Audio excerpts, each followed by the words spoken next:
This video is for section 1.3. It's on distance and midpoint. What we're going to do is just focus on the distance portion in this video. So as soon as I figure out what the heck I'm doing. All right, that's better. So I'm sorry, we're not focusing on the distance. We're focusing on the midpoint here. Circle midpoint. Here's a couple situations to help you understand what a midpoint is. The first one says that Mr. Lindy scored an 87 and a 93 on 2 tests. What is his test average? So if you think about averaging 2 numbers, you're going to add them and you're going to divide them by 2. Now be careful if you type this in your calculator. Make sure you're actually doing the addition first. If you add those 2 numbers together, 87 and 93, that gives you 180. And you divide it by 2, you get 90. Think about what you just did there. 90 is directly in between 87 and 93. That's what an average is. If you would type this in your calculator and get something that's not in between those 2 numbers, then you know you messed up somewhere. That's how you average 2 numbers. Okay, so we'll do the same thing with this fantasy football team. Mr. Podrosky scored 140 weeks in week 1 and 80 points in week 2. On average, how many points has his team scored in the first 2 weeks? Well, add the 2 numbers up. And again, make sure you're doing that first if you're typing this in your calculator, and then divide by 2. Okay, so 220 divided by 2 gives you that average of 110. Does that answer make sense? Is 110 directly in between 80 and 140?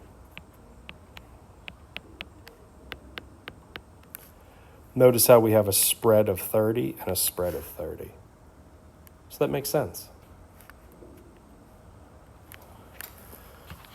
The midpoint of a segment is the point that's going to divide that segment into 2 congruent segments.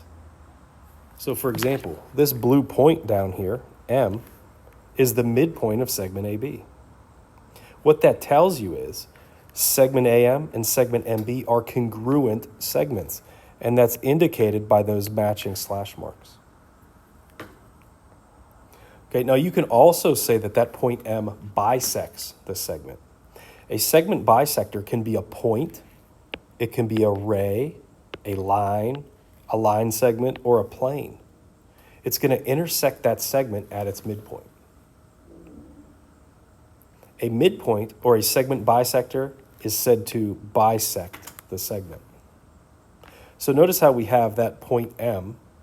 It's the midpoint of segment AB. But you also have things going through that midpoint. So you can say that the line bisects the segment. You can say that one of these segments, like this guy right here, bisects the segment. Or you could say that a ray bisects that segment. We're going to use that word a lot this year, bisect. Here's some easy examples. We're going to find the coordinates of the midpoint of a segment. So we have point A, it lives at 3, 8. We're going to go 3 to the right and 8 up. B lives at 7, 8. We're going to go 7 to the right and 8 up.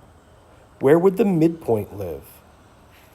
Well, it's got to live somewhere on the segment, obviously, and we're going to call that midpoint M. Where would it live?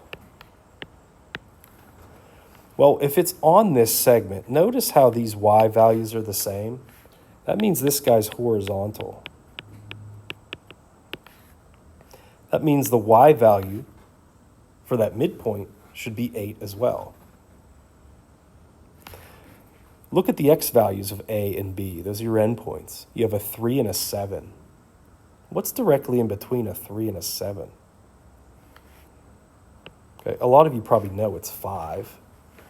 Does that make sense that the ordered pair for the midpoint lives at 5, 8? It does. It lives right there on that segment. You could do the same thing for the next one. Point C is going to live at -1, -2. So I'll plot that for you. That's point C. Point D is going to live at -1, +4. So we'll put it right there. This segment CD is vertical. And you know it's vertical because look at the x values. They're exactly the same. This segment has to have a midpoint. We'll call it M. Now, this time, the x-coordinate is going to match the x-coordinates of the two endpoints. So it's going to live at -1. What comes directly in between a -2 and a +4? It's going to be a +1. Okay, now we did that math in our head the last two times. Go back to your average example. What comes directly in between a -2 and a 4? That's how you do it if you're not sure. Oh, and I put -1. That's a +1. Sorry about that. -2 plus 4 gives you -1 over 2. What am I doing here?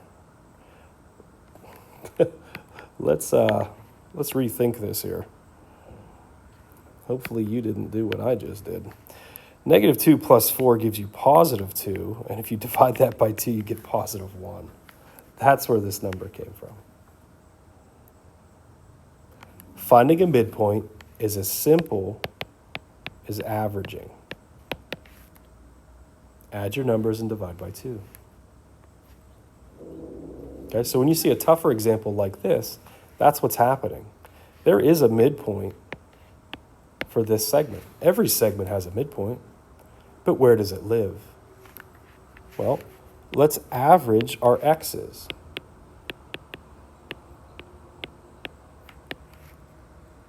Now, do the same thing with your y values. Let's average them.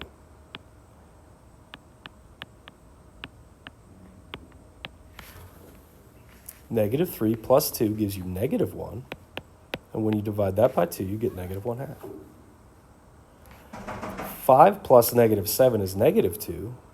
And when you divide that by 2, you get -1.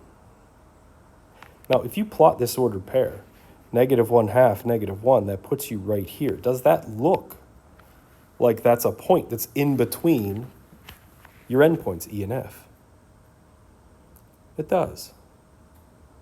That's our midpoint. What we just did was we used the midpoint formula.